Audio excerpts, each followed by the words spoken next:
5年後流行的方正店鋪，新手常犯的錯，新手吧台放後牆，把大面積空間都給了桌位，本想座位多客人就多，實際沒有記憶點，顧客看一眼就走，根本不進店，怎麼辦？廚房在後牆，沒錯，坐在收銀台應該放在前端，不但接近顧客，船可以把中廳空間釋放出來，多出的空間，新手喜歡橫平豎直的擺放，桌椅容納士多，但是毫無勁撐力了，老手只需改變一下座椅的方向，就有了設計感。中廳擺放方桌太平淡，但是換成圓桌，檔次就上去了。調整佈局後有設計感了。船是沒有記憶點怎麼辦？老手在室內做一個腳手架，就配得到一個有趣的包間，更是打卡點。新手喜歡在中廳前端加一個隔斷，只起到遮擋作用，白白浪費黃金角落。老手繪放一個電線桿和一個自行車，反差點就是打卡點。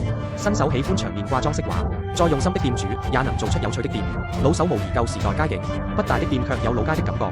行情越難，大家越需要放鬆的店，希望你收藏好這些改造細節，以後自己開店做參考。